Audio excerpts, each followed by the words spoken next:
Okay, good afternoon. On behalf of the Brookings Institution and the Hutchins Center for Fiscal and Monetary Policy, I want to either welcome you or welcome you back. At Jackson Hole in 2020, Chair Powell announced a new framework for Federal Reserve policy, building on a statement of principles that we put in 2012 when the inflation target was introduced. Among the other things that were part of the proposal were that there would be a review every 5 years, and we know, in fact, the chairman mentioned it this week, that later this year the Fed will begin its work to revise and update their policy framework. So this conference is about providing free advice to the Fed about how they should modify or not their framework in light of the number of developments that have occurred, just a few, since 2020. So this morning we had a very good set of papers. Those who were unable to attend, or even if you were able to attend, the papers and the slides are on the Brookings website. And this afternoon we have a panel that will be moderated by the director of the Hutchins Center, David Wessel. So, David, I'll turn this over to you. Thank you, Ben. As Ben Bernanke said, our goal here is to help the Fed as it begins the framework review by putting some things on the agenda. Chair Powell said at his press conference that they're going to begin the process later this year, and about all else he said is that it would include, for Michael's sense, the communications would be in the scope. So we have a pretty experienced group of people here today. At the far end is Brian Sack, who's a portfolio manager and head of macro strategy at Bolesny Asset Management. He was formerly at D.E. Shaw, and importantly, before that, he managed the System Open Market account at the New York Fed. Christy Romer is now an emeritus professor of economics at Berkeley. I think you told me they still made you teach a class. Is that right? I volunteered. I see. Because they didn't have the foresight, they didn't have enough forward guidance to hire an economic historian. Exactly. Right? Yeah. Among many other things, she was chair of the Council of Economic Advisors in the first years of the Obama administration, which was an interesting period in economic history, and has been a former president of the American Economic Association. Christy and her husband, David, who's in the audience, have written extensively about monetary and fiscal policy.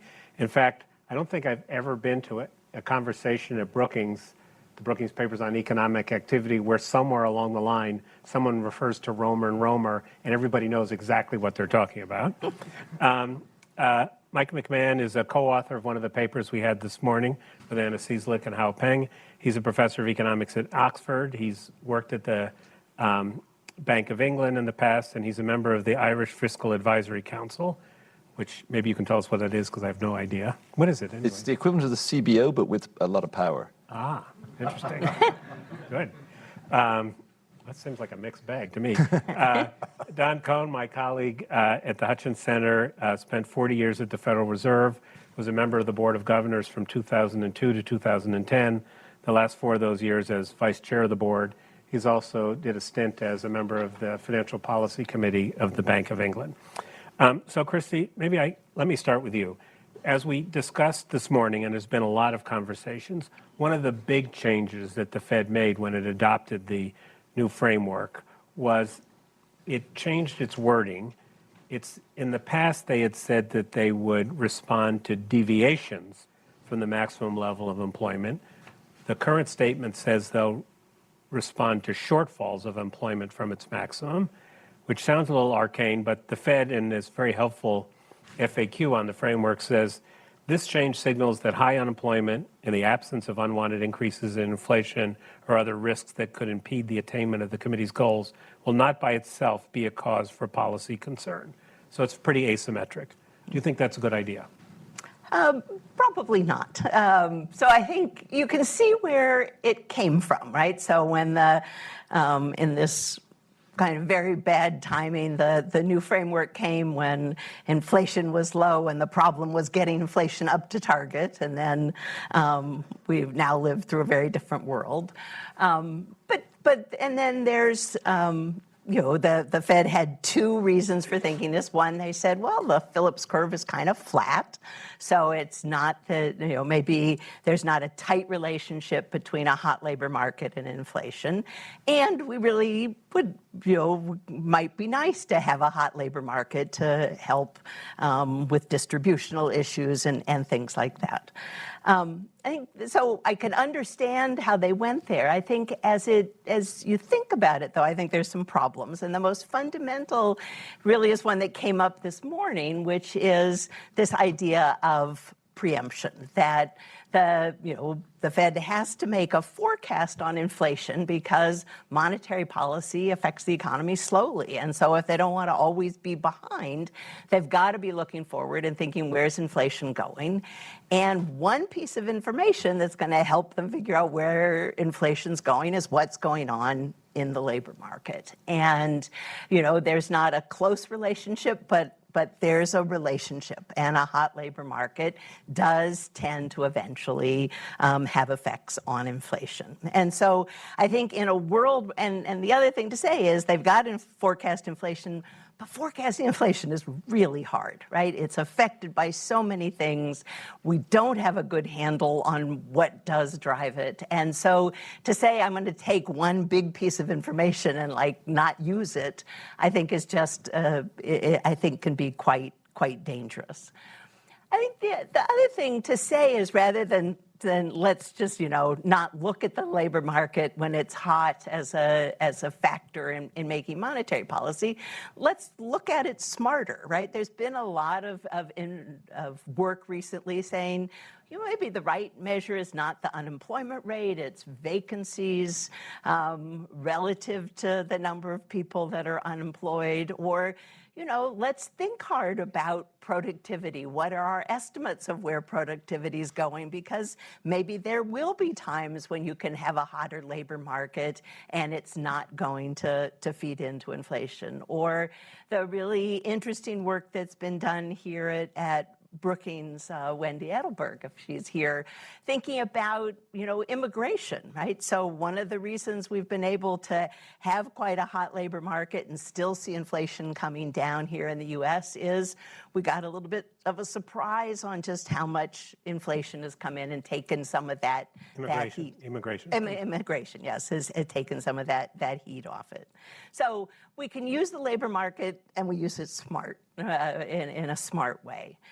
The last thing, just to kind of finish this off, is to use my life as an economic historian to think about times when the Fed tried this kind of approach of seeing, can we push the unemployment rate down, not use it as a reason to tighten. And the two times that come to mind, one's the kind of the mid to late 60s. That was the quintessential Kennedy-Johnson, let's see if we can go down to 4 or 3%, and that's going to, rising tide lifts all boats, a lot of the things that we hear now.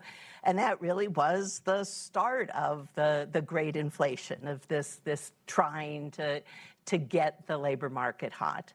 The other one that comes to mind is Alan Greenspan in the late 1990s, which was a time again where our conventional estimates of the normal rate of unemployment and how hot the labor market was were telling a lot of people on the Fed, boy, we ought to tighten. And Greenspan said, let's see if we can keep it, bring it down. And in that case, it didn't lead to inflation, but I think you could make the case it did probably lead to some of the bubbling that started in the economy, that went through to the .com, eventually went through to housing.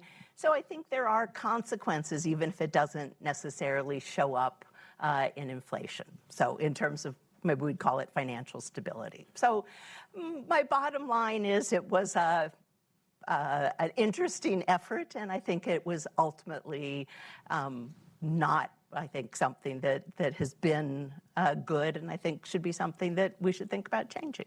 So I thought, in addition to the point you made about the conditions at the time they adopted the framework, which turned out to be very different than the conditions that we have experienced since August 2020, I think there was a sense that by focusing so much on the unemployment rate, and so much on the natural rate of unemployment that they were consistently running the economy below its full potential. And so isn't that also a risk of focusing too much on looking at the labor market, saying there's not enough slack, therefore we're going to tighten because we might get inflation, but we're going to always be below potential? Right, that's an argument that goes back to use it smartly, right? So I think that if you keep getting, right, if you have an estimate of the natural rate, you think you're above potential, so you're going to be tightening some. If you keep seeing inflation coming in lower than you expect, the right thing is not to say, "Ooh, I shouldn't look at unemployment." It should be to say, "Boy, I guess my estimate of the natural rate was too high," right? So I think you can still use it, and it just ups the game of the Fed staff, of economists throughout the economy, of trying to help the Fed use the labor market information in a way that will be helpful. So would you revert to the deviations from its maximum level if you were rewriting the framework? I think I would, yes. Brian, the Fed talked, when they started this, it was about strategy, communications, and tools. But they were silent on how they plan to use two of the tools that have been used quite effectively in the last 15 years, forward guidance and quantitative easing. So what would you have them do about those if you were helping them rewrite the framework? Yeah, I think that's a good way to put it, because really the framework review should encompass two parts. One is the statement that the FOMC agreed to and published in 2020, which included average inflation targeting, included the shortfalls language.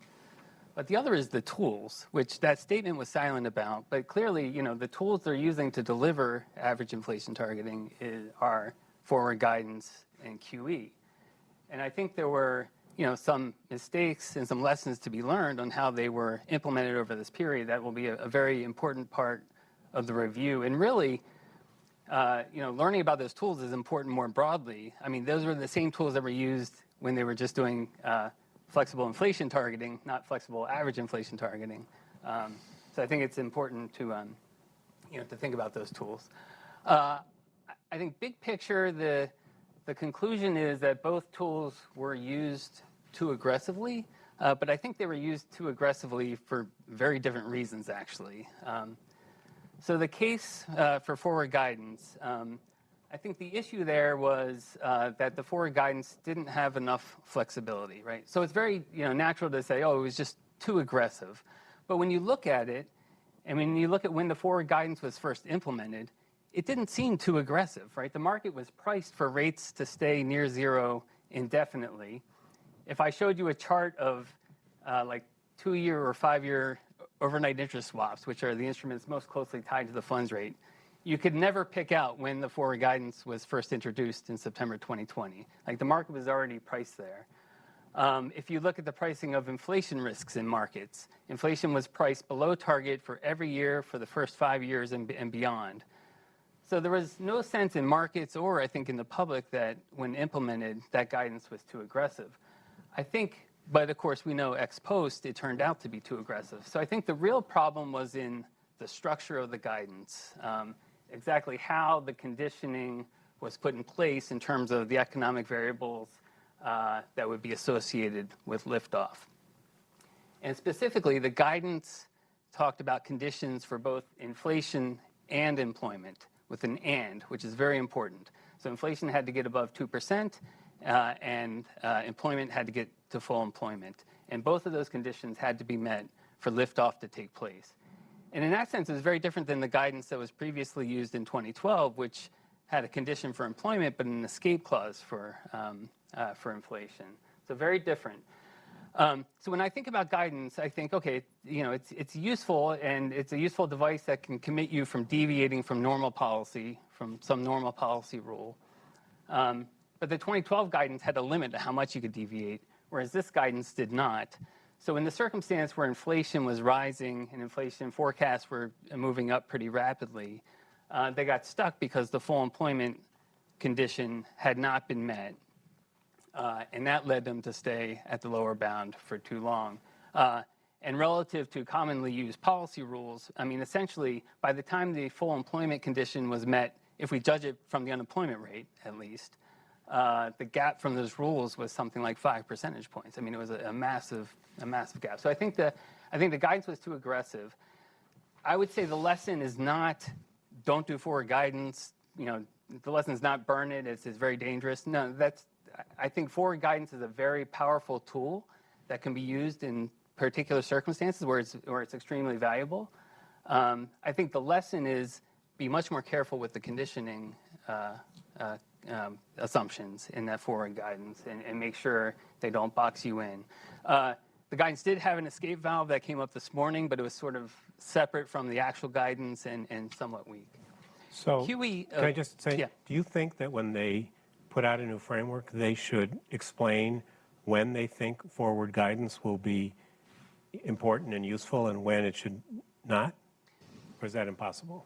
I think they could in general terms. I mean, there are times, essentially, I think it's useful when, when the actual policy decisions are constrained. When you're at zero, when it's zero lower They're at bound. zero bound, they can be useful.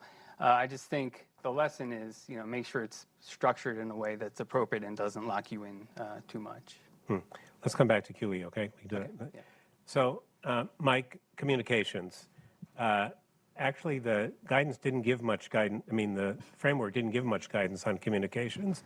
Can you talk a little bit about, A, why communications is important? You've done a lot of work on this. And B, what do you think they should do differently about communications when they revisit their whole approach at the end of this year and next? Sure, yeah. So I think what's interesting is we like if you take any of our standard models, so if I teach graduate or, economics, a really key thing is that what matters for decisions is not literally the interest rate decision of today. It's sort of some integral under a curve over 5-10-year horizons at least. And in our models, these are really well captured because everybody understands fully the reaction function and everyone has full information on the state of the economy. So, those models don't put a lot of emphasis on communication, but at the very heart of the monetary transmission mechanism is a very well understood monetary policy reaction function and process. So, the paper that Anna presented brilliantly earlier today, we add one thing that I think is not in the models, which is the danger or the risk that can come from creating an impression of making mistakes or not having the sort of right situation in place for current policy where you can work against your own desired financing conditions. So that's sort of building in the term premium story. But I think if you ask me just one lesson, and this is lesson one in what Anna showed earlier, it's, the central bank does have to work hard, and so the Fed has to work hard to get its reaction function across a known. Now, that is not, again, I agree with Brian. You don't then throw forward guidance out of the toolkit because forward guidance is a communication tool. But I think too much emphasis got put on forward guidance because in our models where everybody fully understands the reaction function completely, that's the communication that matters. And I always think of forward guidance as much broader than the very explicit stuff, right? So I think of the tilt, the Fed's old tilt that was used to get agreement as a form of forward guidance. It's conveying what you think the state of the world will be like and what way interest rates might go. So I think that's one big lesson. The other big lesson that I would have is, in all of these models and in all of this stuff, the reaction function, managing inflation expectations is a really key job of the central bank. But I think I've come to appreciate that central banks should aim to manage them broadly and not micromanage them. So, yes, you don't want them at 8 if your target is 2. You want to sort of have it hidden around 2. But worrying about 2.2 and trying to sort of move it to 2.4 sometimes to get the real interest rate down and then bring it, I think that might be going a little bit too far. I don't think we have enough understanding or control of the communication levers that we can actually implement that. Do you think that's what they've been doing, trying to micromanage inflation? At the heart of the FATE framework, all of the theoretical properties are that when we undershoot inflation, people will endogenously know that we've undershot and therefore temporarily the inflation rate will go up, and this all happens magically at the moments you need it. And in our models, it works beautifully. The theoretical properties are there. I don't think we have that level of control on that. So on the communication with markets, I think that they're the two big lessons. And if I was to put one question out, I think we've seen quite a lot of sensitivity of markets right now to inflation outturns combined with policy statements. And I think there's an interesting area for research there. The other area that we didn't talk about much this morning, which I think, again, in the next review should get some attention, is communication with the general public. This is like the hardest thing in the world. Right? Central banks try it and fail. There's Alan Blinder has a series of pieces where he sort of says this. But I think there are reasons, really good reasons, why central banks should be trying to get through. And it's not just about managing inflation expectations. The idea of building trust and making the case for a sort of independent policymakers, technocratic, non-elected policymakers. I think it's really important that those attempts are made. So I'll give a sense of some of the challenges. So the Bank of England, I think, and the ECB are both ahead of the Fed in this. If you go to their websites, you see there's an attempt to complement technical monetary policy statements with pictures and layered communications, what the Bank of England called it, that is designed for people to understand. The big challenge is engagement. The bottom line is, if you give a normal person a choice of reading a Fed statement or watching a Fed press conference or watching cat videos on YouTube, they're going to choose the cat videos almost every time. The exception is when inflation gets really high. So that when do they pay attention? It's when you're not achieving. Yeah. So it's a really difficult, it's like referees in a sports game. Like when they do their job well and in the background, nobody talks to them. But if they make a big mistake, they get attention. And then the other, so there's a lot of research going on at the moment about, how we can do this, what gets through. One of them that I think is worth mentioning is, what is the complexity that matters? And actually, we don't do, I'm a semi-reformed central banker. So, I still say we, we're trained to write things in a very precise way, but also in ways that don't make clear the links that we have in our head. So if you look at an average central bank statement, I checked Fed statement from this week, it falls into this category. I've checked the Bank of England's, the ECB's. They will say a series of statements that to us we process as, yes, there is a model here. They'll say, output continues to expand at a moderate rate. The labor market is showing signs of tightness. Inflation is still too high, but coming down. There are no link words for normal people who don't have an economic model in their head to form a narrative. And then this confuses people. And so there's a lot that we have to do if we want to communicate with the general public, and we'll probably fail, but we should continue trying. I'm reminded once, I think on this stage, Christy, it was a conversation about central banks losing their independence. This is during the period of when the Fed and the Treasury were cooperating during the global financial crisis. And I remember you said, actually, the way you lose your independence is by not delivering on your objectives, citing what happened in Japan as an example about the central bank. So, Don, you're going to be the cleanup hitter. Right. I'm not sure what to ask you, so you can say anything you want. All right. So he's got lots of notes, so I know he was. Save the slugger for the last. Exactly. So I think I'd like to put a few more topics on the agenda for the framework review. Number one, I would start with a lessons learned. So we had a discussion this morning. Eric Swanson said it wasn't the forward guidance, it wasn't the framework, it wasn't the asymmetries, it was a bad forecast that led the Fed to wait to raise interest rates. It'd be great to have an interpretation from the Federal Reserve. How do we read what happened? What were the problems? What did we get wrong? What did we get right? It seems to me that's how you start a 5-year framework review. It'd be great to hire Ben Bernanke to do that. I don't think he would have done that. Just so he only does foreign central banks. He only does foreign central banks. But even an internal review published would be helpful to set this thing up as a stock taking of where we are.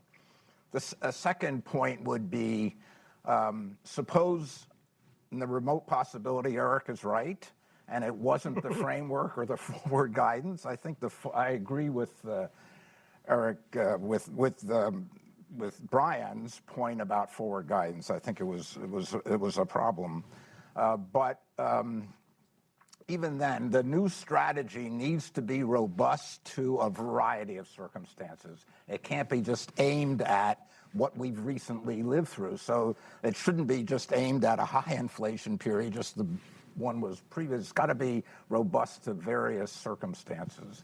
And in that regard, and that includes a return to risk of hitting the zero lower bound again. I think I agree with Christie that the labor market asymmetries were a step too far. And we had a paper this morning from Mike Kiley that said there were two asymmetries in the new framework, the labor market asymmetries, but also the flexible average inflation targeting. And my read of Kiley's paper was just save the flexible average inflation targeting or a make-up strategy of some sort. You don't need the asymmetries. Make-up strategy for when you have a period of When below. you have zero target lower, inflation. right, zero lower bound, you're constrained, inflation is below, you have to make up for that. But you don't need to pair that with the asymmetry. So I think at a minimum they need to think about, and pairing it with the asymmetries meant that they were, partly because of the way they were reflected in the forward guidance, they were ill prepared for the high inflation thing. So they need to be clear that they need to be clear with themselves. They need to stress test their strategy for a variety of circumstances, not just the stuff we've just lived through. And the third point I think I would like to see is a fuller examination of the goals, the definition of price stability and maximum employment. So last time when they undertook the framework review, they said, we're not going to question the 2% goal. It's just, that's not part of what we're thinking about here. Why not? So I think it would be helpful. 2% was inherited from history, from the Reserve Bank of New Zealand, from the Bank of Canada. It was it fit the definition, the Alan Greenspan definition of low enough that people didn't have to pay attention to it. So maybe it's the right goal, but I think it would be very helpful to the commitment of the central bank and the understanding of both the financial markets and general public to know if they end up at 2, why 2 is the right goal, how that's balancing. A lot of academics would make it higher. The general public would make it lower. Where do you end up and why you end up? So a fully worked out reasoning on that goal. And I think the same thing's true of the maximum employment goal. The strategy is correct. Ultimately, it's not determined by the Federal Reserve, it's determined by the structure of the labor market. They have to take a broad, the indicators that they use need to be very broad, not just the unemployment rate, but other things, as we already said. But I think a really key point about maximum employment is it has to be consistent with price stability. So I think, and a lot of the Fed speakers have come around to that, but I'd like to see that included actually in the strategy itself. So we're not yes, running the labor market hot is great, and it helps certain groups more than others probably, and that's terrific. But it's not the Fed's job to make up for various inequities in society, et cetera. It's really hard to hit those 2 goals. And I think defining the maximum employment goal so it's consistent with the price stability goal would be helpful in focusing them where they need to be. So, Brian, let me give you a chance to talk about how you deal with QE in the framework. It's not even mentioned in the framework. It doesn't show up in the summary of economic projections. It's clearly, I think Angel Obidi once said here, why do we call this unconventional monetary policy? It's become pretty conventional. Right. So do you think they need to elaborate on how they look at QE and when they'd use it? Yeah. Can I make a comment before I answer the question you actually asked? So, yes. I agree, the framework review did seem too specific to the problem of the day, following up on what Don was saying. And if you think you want a framework that's robust to a variety of economic situations, a variety of policy challenges, I think really the pieces of it that are robust to all that are, 1, inflation should average 2%, and 2, policymakers should be aggressive enough to keep inflation expectations near 2%. Those seem like the most robust properties of a framework. But then if those are the robust properties, I'm not sure we need to like review it every 5 years. In some sense, the framework should be, long-standing, and maybe the 5-year review should be like what worked, what didn't, in Don's assessment of the situation. On QE, just briefly, I do think it's important to draw lessons from the way QE was used. I don't know where or if it ends up in the new framework. As you noted, it wasn't in the previous framework, but it's clearly one of the tools they're using. And as I mentioned before, I think QE went on too long, was too aggressive in some sense. So I think if we're going to use QE as a viable policy tool, like one we're going to turn to during these periods of the ELB, I think the lessons are we need better calibration, better communication, and better clarity of purpose. On calibration, I have a hard time thinking that the evolution of economic conditions over, the last 3 quarters of 2021, we're calling for additional policy easing. And that's what you're doing when you continue to buy assets, at least if you, like me, have a stock view of the effects of QE. I have a QE reaction function that I use that's, it's based on equivalence to Fed funds. It was saying to stop QE at the end of Q1 2021. So there was another $1 trillion of QE that I think was sort of hard to justify based on that calibration. And if we're going to use QE as an instrument, we should hold it to these same standards that we hold the Fed funds rate to, which is, we should sort of understand the reaction function and what's driving the decision.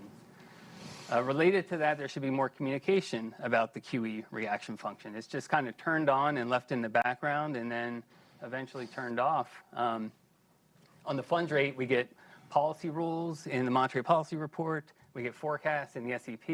We get hundreds of comments about the funds rate path in speeches. And we get none of that on the balance sheet. So again, if we're using it as an instrument that the FOMC is going to turn to, I think we need to introduce some of that, including putting it in the SEP. I feel strongly that it should be included there as a communication device. Lastly, purpose. I do think the Fed should do a better job separating out market functioning QE from monetary policy QE. In these circumstances, I'm not sure. Explain what the difference is there. Sure, sorry. QE has been used for different purposes. At times when markets are disrupted and not functioning well, QE can help to restore market functioning. And that's important. They're buying a lot of treasuries, and that helps bring some liquidity to the market. Like in 2020, there was a flight from treasuries because everyone was trying to liquidate. The market wasn't functioning well by a number of measures. By buying treasury securities, the Fed restored some balance and made the market function better. We've seen that used, it was used for MBS back in 2008 and 2009. We saw it with the Bank of England, with the gilt crisis recently.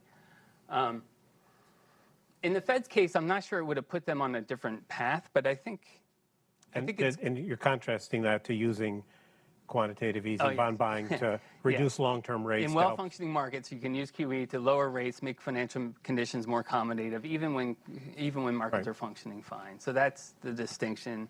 I think it's a useful distinction to make because at times you'll want to structure QE differently if they're serving those two different purposes.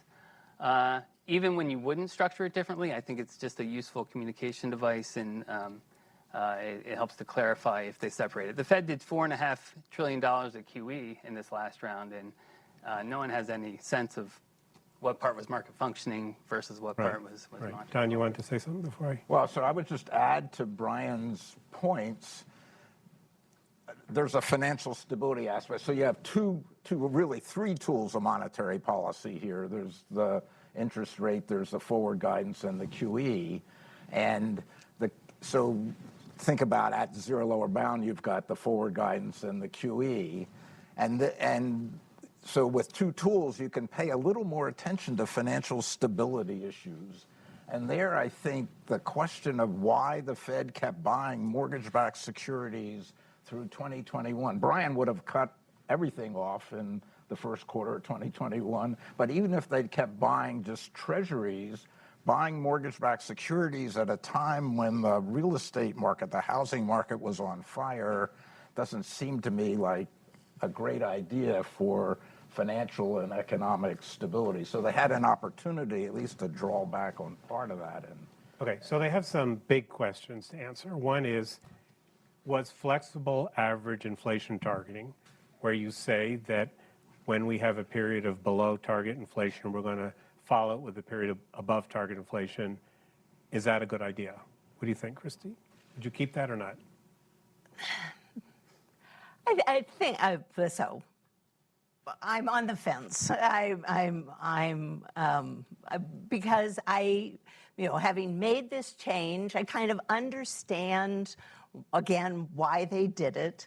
And it was pretty hard to do.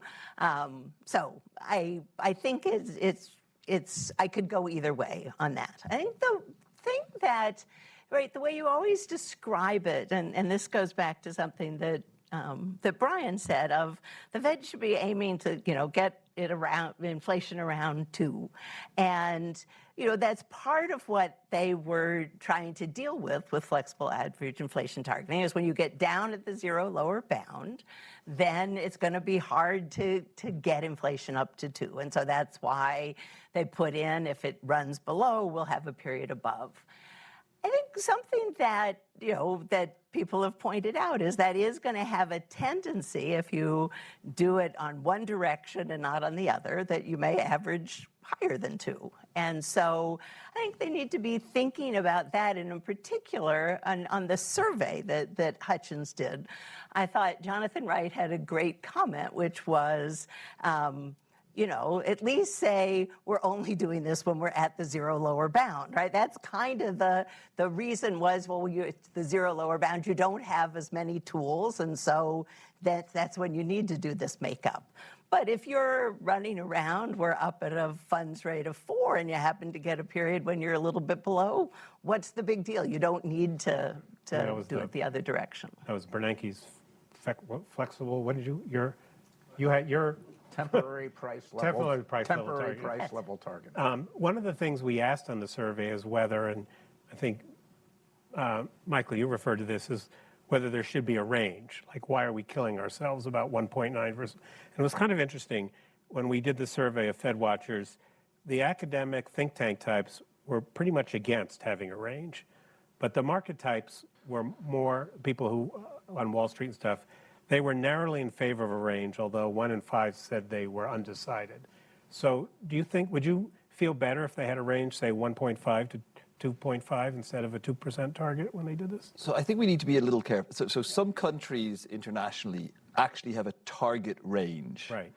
There are other countries, and this is where I'm going to fall in favor of, where you have a point target. So you say, my target is 2%.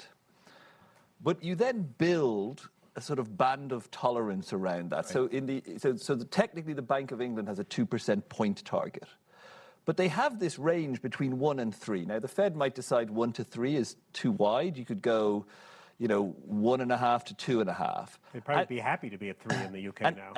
And you don't, that's right. You don't, it doesn't say that we're going to ignore movements within that range. But you acknowledge that these indicators, including inflation, are noisy, they bounce around, there's base effects, there's all sorts of things that you want to sort of look through a little. And so we're not going to lose sleep at 2.2 or 2.4, but we'll still be trying to get it to 2, but we won't be sort of, breaking the economy to do it. And that's where I feel that these bands, not you change the target to be a range. The range remains 2, if that's your chosen target. You may choose to raise it if that's what they decide. But you add this tolerance around it. I think that's, I think that together with the other point that I wanted to make on communication is, and we note this in the paper, and you can see all the quotes. There was an evolution across the period, which I think is important, where inflation expectations were used to justify not taking action for some period. Now, the difficulty with that is inflation expectations, the way we think about them, are endogenous to what they depend on what the policymaker does. So some people may think inflation will come back to 2 pretty quickly, but they may be basing that on the fact that that's because the Fed will act. And I think if the Fed then says, oh, look, people still expect it to come back to 2, we don't have to act, I think there you can introduce some worries. There'll be other times that the markets don't expect any action and they're anchored at 2, and then you can cite them as a reason. But you have to sort of understand why they're anchored around 2. And one of the great successes, even in this most recent period, is how relatively stable around target inflation expectations have been. So again, to echo what Anna said earlier, for those who are here, we're doing this because it's important to think about ways you can improve. But big picture, monetary policy has been a great success over the last 30 years. And yes, there are lessons from the last few, but it's still been a pretty successful policy. Ryan, do you have a view on the target, the range, sticking with FAIT? I do. I mean, on sticking with FAIT, and this was a little bit the nature of my question to Mike Kiley this morning. I mean, it seems like the Fed got a long way towards policy success using these additional tools of QE and guidance in what we used to call flexible inflation targeting. I think I would have not introduced the A as a new regime. I just would have said, oh, we're doing flexible inflation targeting, but we're going to make sure after the zero bound that we generate sufficient inflation, and we would like inflation to average 2% on that, typically over the business cycle. I think most people would have said, oh yeah, that's good flexible inflation targeting.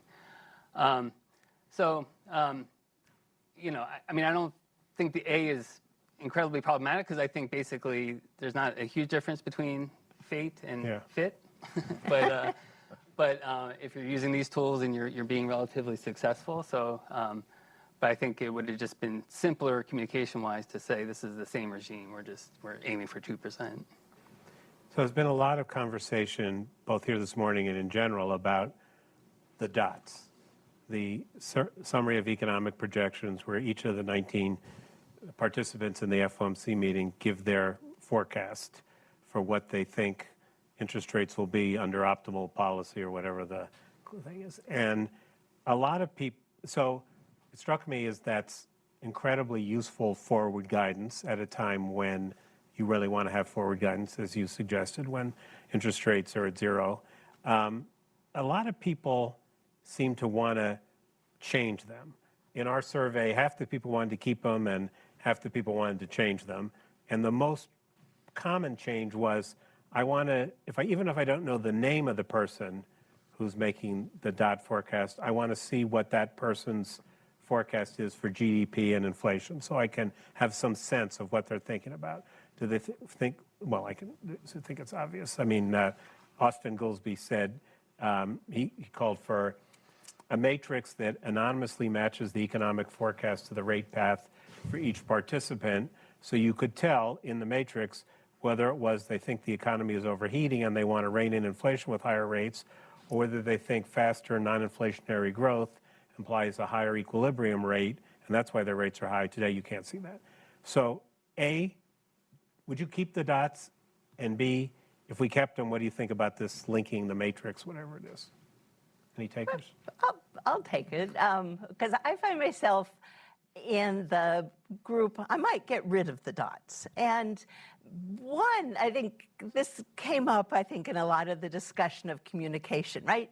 It's not just what the Fed says, it's how people receive it and how they, interpret it. And I think there's so much misinterpretation of the dots of, oh my goodness, let's look at the median, and boy, that tells us how many changes the Fed is going to make over the next year. And it's so much, there's often a range, often the median is a really close call. And so I think it is, I think it gets misinterpreted. I think it also comes into this forward guidance. It is like you're always doing forward guidance. And sometimes maybe you don't want to be doing that much forward guidance. Because you don't know what you're going to do. Exactly. And so this comes, if I were thinking of something else to put on Don's list of extra things to talk about, I think the one problem the Fed has is nimbleness, right? Sort of, can they, I think they're so worried about, surprising financial markets and all of that, that it just gets to be like an oil tanker in terms of changing policy. And so I think the dot plots are yet one other reason for, we made these dots, maybe we shouldn't move so fast. And I think we ought to be thinking about how could we get more nimbleness into monetary policy. Can I offer some qualified support for them? Okay. Don't overdo it. No, don't worry. So I think they can be a very useful tool. I share similar concerns, particularly about the median and the fact that the median, particularly when you have some disagreement or very uncertain times, the median may be a path that nobody likes. It could literally be a divisive path. But so I would support if they were connected in some way, because you could then see some of the different views on paths, and you transmit some of the uncertainty, which I think is important to do. And I think it's important you communicate in a way that makes clear these are not commitments or promises but they can be useful in that regard. I guess one of the objections to connecting the dots is then the whole game unravels, and through speeches we figure out that dot number 1 was Don Cohn, and dot number 2, and then eventually everyone just goes looking for the chair's dots, and then everything sort of just becomes about one set of dots, and then we're back to individual forecasts. But I think they can be useful. I think they could play a similar role as a way of communicating broad scenarios as well, an explicit quantitative way.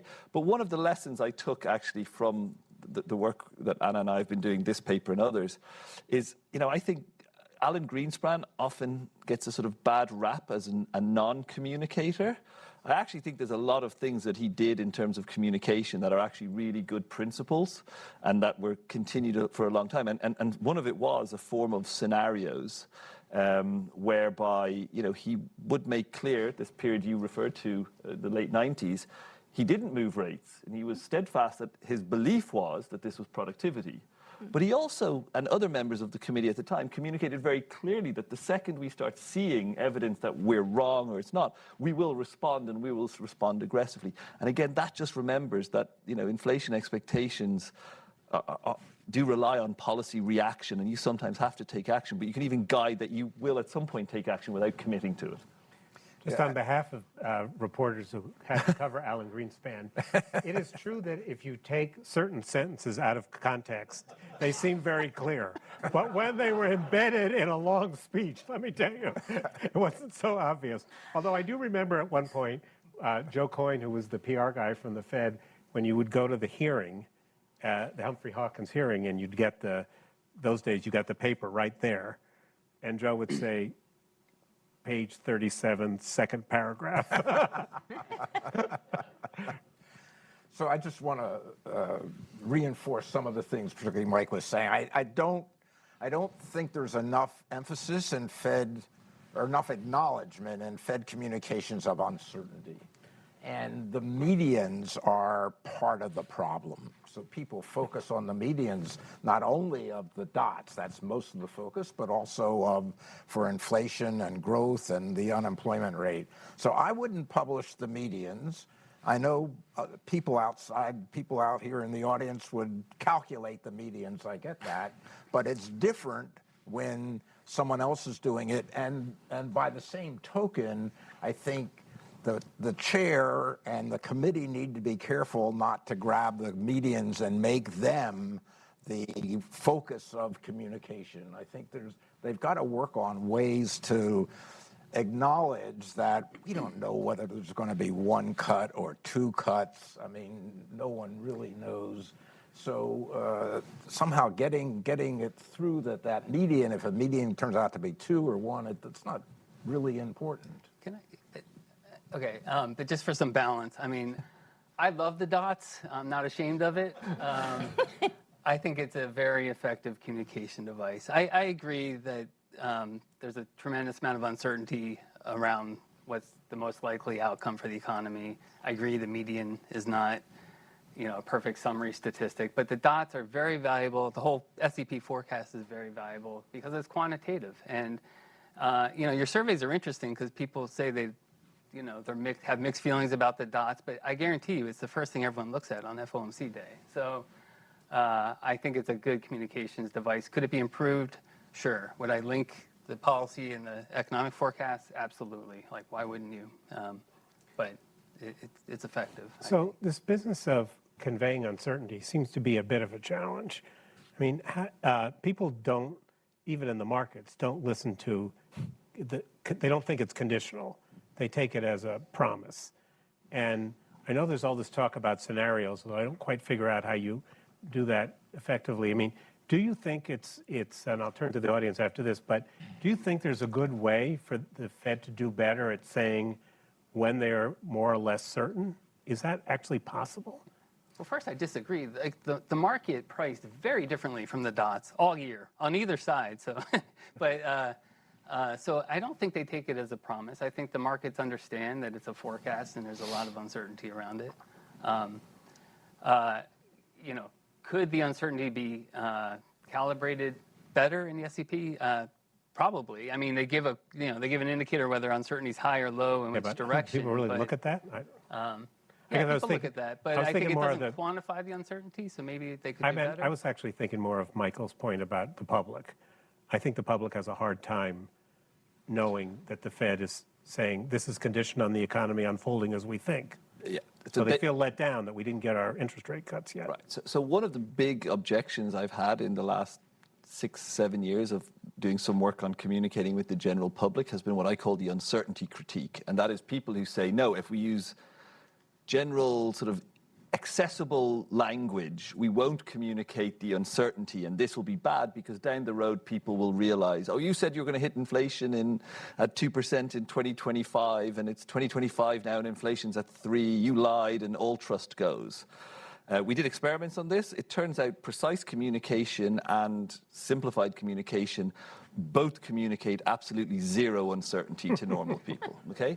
So the example, I think the example to take heart from in making this transition and accepting this are weather forecasters, right?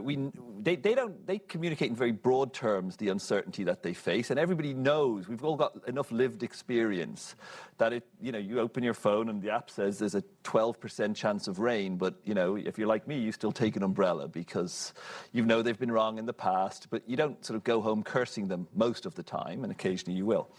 So I think that's one of the big sort of challenges you face with this, but yeah, I just think that it's the uncertainty is so prevalent in all of this that a lot of attention has to go on communicating. And I agree it's hard, so I'm not sitting up here with a list of these are the fixes. Okay, let's take some questions. Let's start over here, Nick, and then Bill. Nick, if you stand up, the mic can find you. And Bill English right on the aisle here, Eli.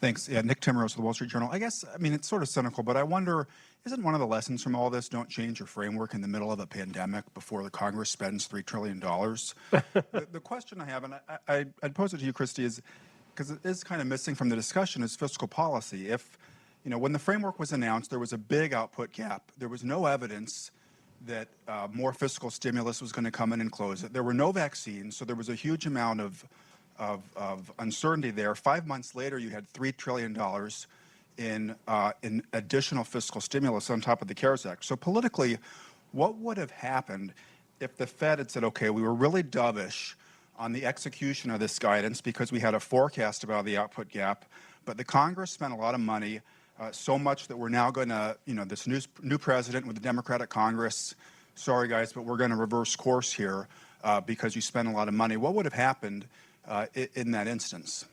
Let me take another question. Bill? Bill English from Yale. I wanted to just push. It's fine. Good. Thanks. I wanted to push back a little on some of the complaints about the SEP. Like Brian, I like the SEP. So I think the SEP actually does a lot about risks. There's a lot of information about risks. The fan charts show the average standard error forecast over the last 20 years. There are questions that ask whether risks are higher or lower than that.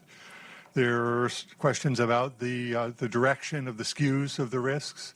I think all of that is very useful and is there. I think David Wessel will say people don't read it, they don't understand it, but they will learn over time.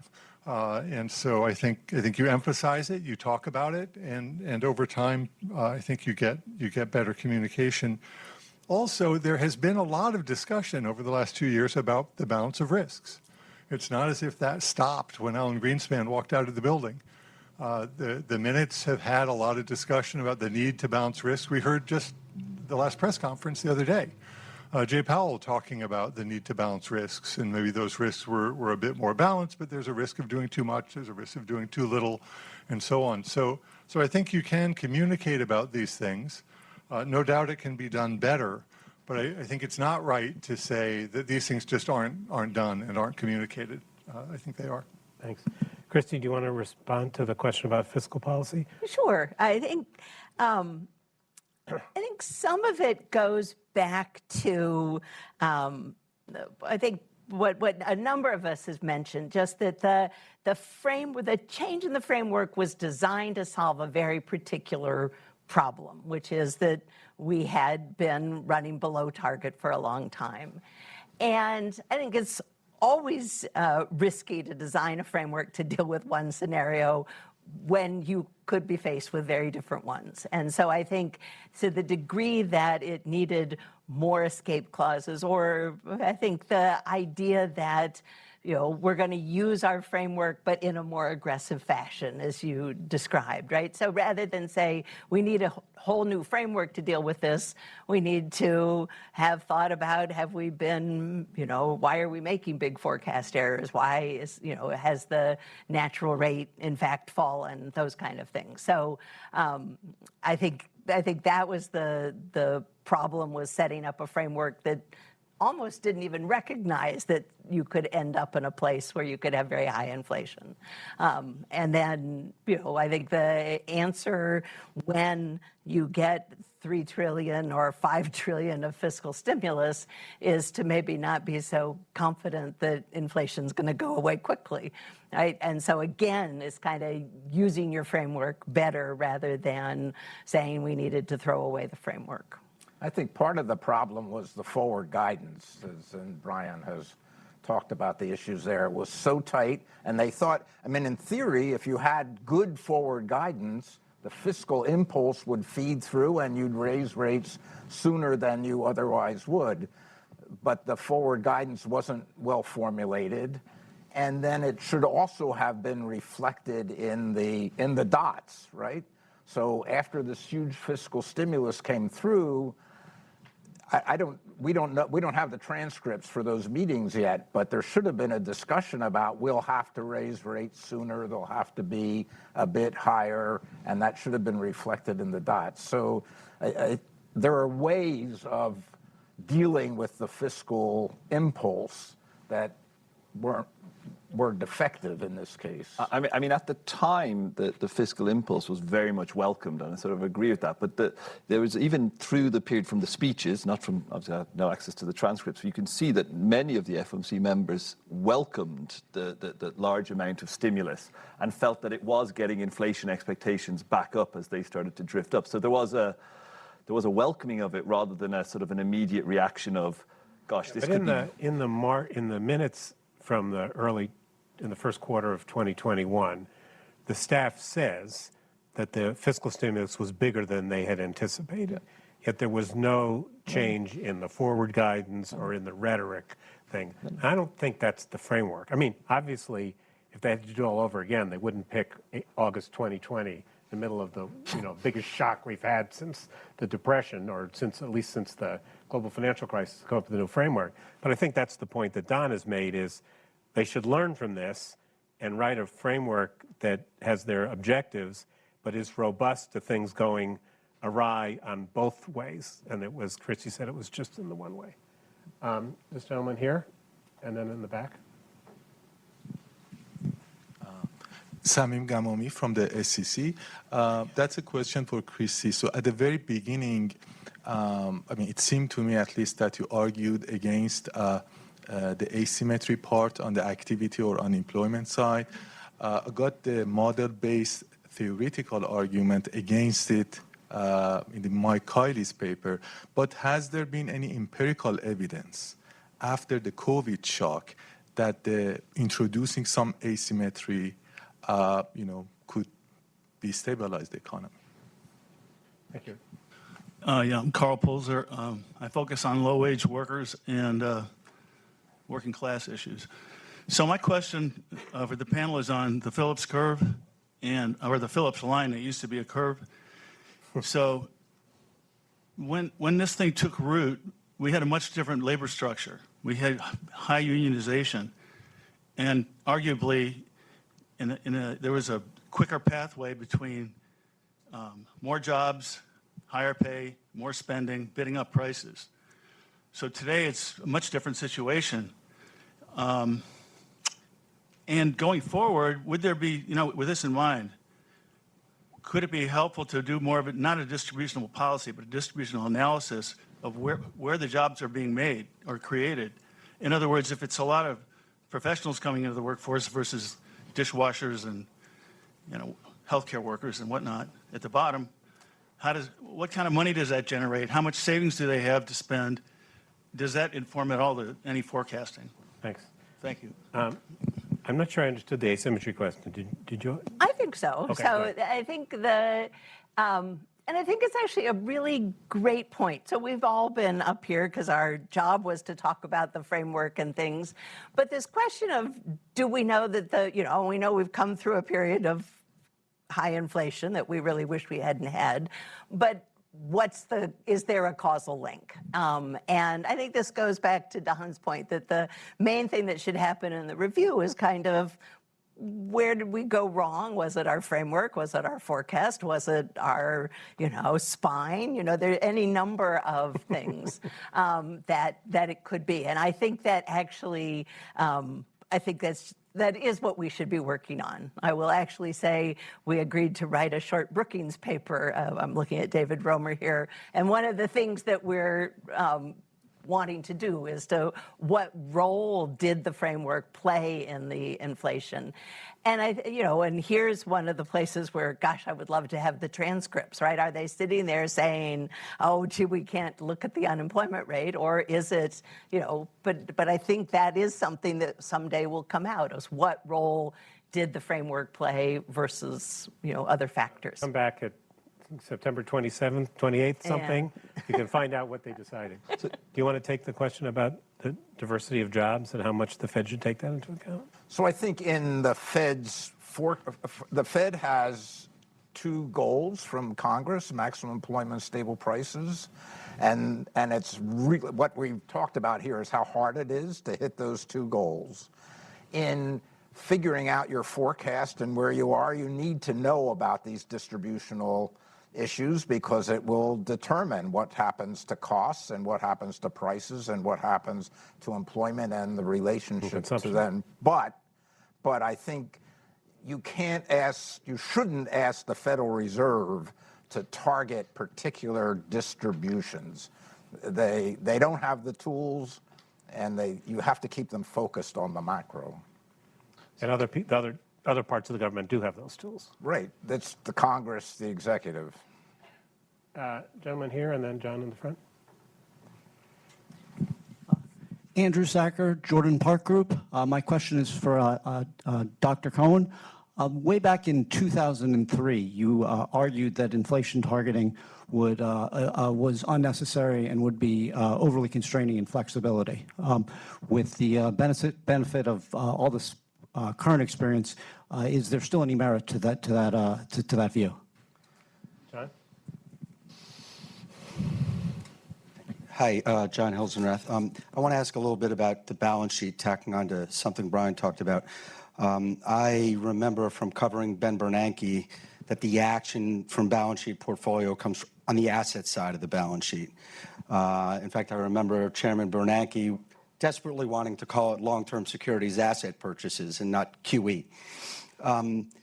It strikes me that we're well through an interest rate cycle, and the Fed still has not said what its strategy is for the asset side of its portfolio now or in the long run. And as Brian alluded to, doesn't forecast where the portfolio is going. So I wanted to hear everyone's perspective. It seems to me that if you're going to be talking about disclosure, there has to be some conversation about disclosure about what happens to, in particular, the asset side of your portfolio. So, what changed your mind on inflation target? What changed my mind, and Ben and I had a debate, I guess, in 2003 on this at the St. Louis Fed, and at the time I thought we're getting the benefits, expectations are well anchored, our hands aren't tied, we can react to financial conditions that might be changing, et cetera, so we don't really need it to achieve the goals. I changed my mind after 2008. So there, inflation was too low. Chairman Bernanke and I were trying to encourage the committee to be very aggressive and put in forward guidance and quantitative easing, and there was discomfort on the committee. And I thought if we have an inflation target so that those committee members who are uncomfortable being so aggressive giving stimulus will know that the committee and the Fed is committed to stopping inflation at 2, it would help Chairman Bernanke get more agreement on the committee to be aggressive, moving against the horrible the recession that we had at that time. So I think it has performed well and is worth keeping. And Mike, do you think that having a 2% inflation target is one of the reasons that inflation expectations have remained relatively well anchored in Fed speak? Yeah, I do. But again, so this question of is it 2 or 4 or 3 or what's the right level, I think the agreement is it should be low and stable. The bit where I get more nervous is the idea of changing it, which I think is a much harder task to do. So rightly or wrongly, 2% was chosen. To change it now, I think from the communication side would be a much harder ask. If you changed it when inflation just happened to be at 3 or 3.5 and you said that's the new target, it looks like you're shifting the goalposts.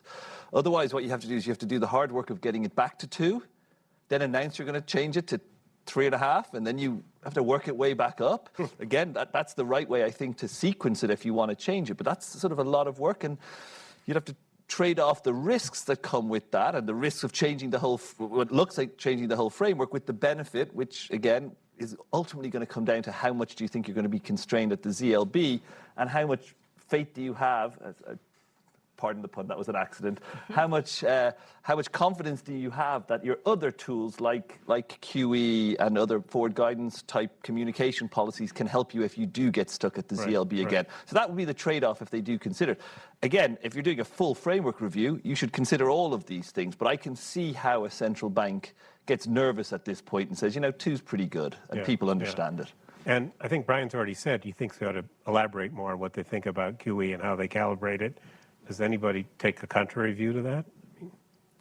Right, I did say that. It seems so I think that makes sense. To John's question on the decisions about the balance sheet, I think you're referring to, like, should the steady state SOMA portfolio, the Fed's portfolio, be long-term assets or short-term assets, right? So everyone's focused on how far QT is going to go, what the balance sheet size is going to be. But yes, there's another important decision, which is what does that maturity structure look like? I do think the Fed will make that decision over the next year and will announce it in a transparent way. I would separate that from the policy framework because for me, that's more on the operational side.